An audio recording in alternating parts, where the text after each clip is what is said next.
Hello everyone, all are welcome in the episode of Spotters and Boosters 14. Here the objective is to learn ATCOM competencies related to pharmacology. The homework given for SDL 13 was based on that, and the questions were: enumerate principles of medical ethics, define the following terms: ethics, empathy, sympathy, compassion, professionalism, and briefly describe the role of effective communication in enhancing adherence to therapy. Now the solution is: ethics is the study of moral behavior. Moral behavior is based on values that are developed according to tradition and beliefs and training. We learn from seniors. Value is what is good or worthy, and it is an individual preference of choosing between a good and worthy. Morality is the conduct of right or wrong action by conscience. There is involvement knowingly doing good, right or wrong. But when we do right, it is moral act. Now, if you combine these attributes, then when one values principles and morality, his conduct will be ethical. Therefore, they are the integral parts of the ethics. Medical ethics is the use of moral principles to apply values and judgments in the medical. As we all know, principles of ethics are: the four pillars are autonomy, beneficence, non-maleficence, and justice. During practice, justice plays key role, and we will see that non-discrimination in providing health care, for example, time and quality of medicines, and healthcare related information, ignoring social inequalities, rich or poor.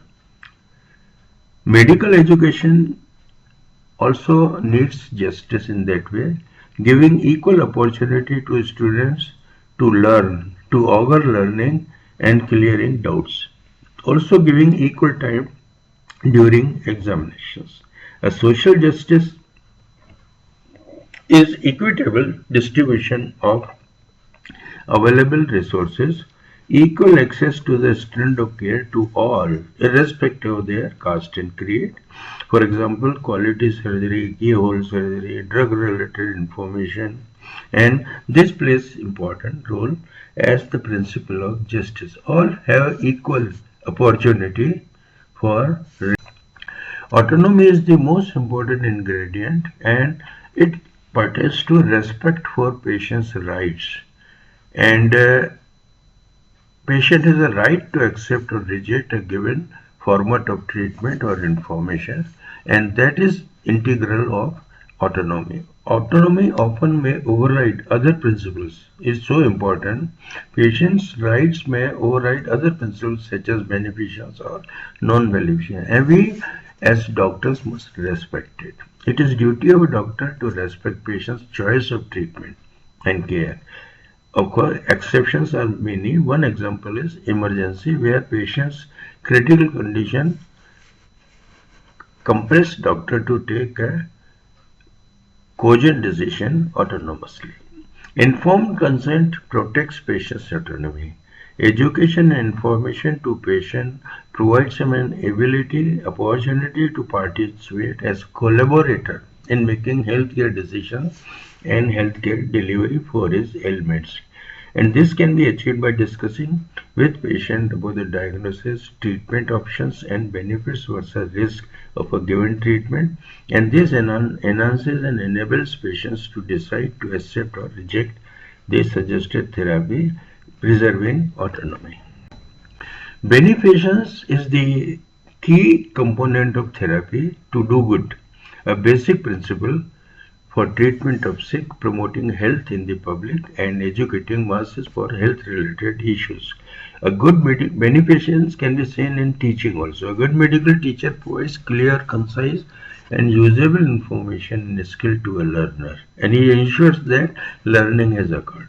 Examples of principle of beneficence in pharmacology are limiting number of medicines in a prescription, rational use of medicines, using safer and cost-effective drugs, and providing drug-related information for appropriate. Non-maleficence entails primum non nocere. First, do no harm. Medicine should be providing succor, not the adverse effects wholly. And this is the core principle of practice. Utmost caution in selecting an effective and safer drugs. And this requires competent doctor. Competence means he must have knowledge and skill and should follow the guidelines. Choosing a right dose and dosage regime according to the patient's clinical situation. For example, dose adjustments in renal disease, hyperproteinemia, liver disease, and so on. Avoid use of a pill for every ill. Well, non-drug treatment is better or equally effective, then there is no need to use drug for such a patient. Only information and advice is needed. And minimization of adverse effects if these cannot be completely eliminated. For example, with low therapeutic margin, anti-cancer drugs or cardiotonics. Professionalism is an important attribute for all of us, and it is the habitual and judicious use of knowledge, technical skill, critical reasoning, values, and effective communication in daily medical practice to provide benefit to the patient. Doctors are professionals. They maintain a high personal standard of conduct and follow prescribed regulations. For example, NMC Code of Conduct.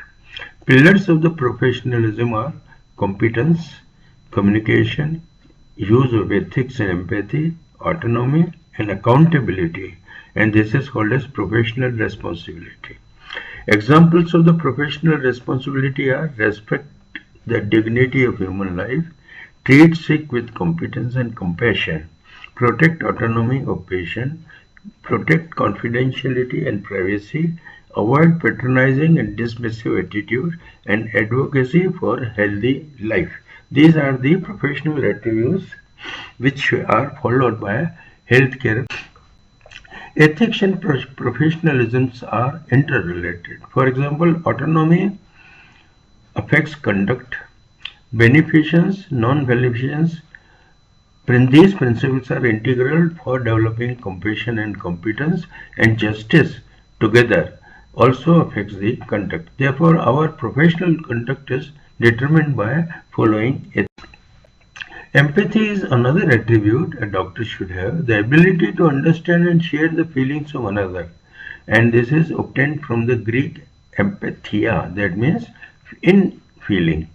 Empathy expresses degree of concern or connectedness about patient's suffering, as if it was own, and eagerness to alleviate such sufferings by kind words and deeds. Empathy extends beyond sympathy, which is unilateral feeling, where it also culminates into further compassion, that is doing good for the patient. Empathy in communication is very important, and communication, as we know, is the exchange of ideas and information based on understanding patient's emotions and perspectives. Therefore, empathy is an integral part of good communication. It is about the communicator putting himself in the patient's shoes and bringing compassion. It is an integral part of ethical communication. So, ethics and empathy are interrelated. Doctors have to be aware and get emotionally engaged in the feelings of the patient, and this can be done by active listening.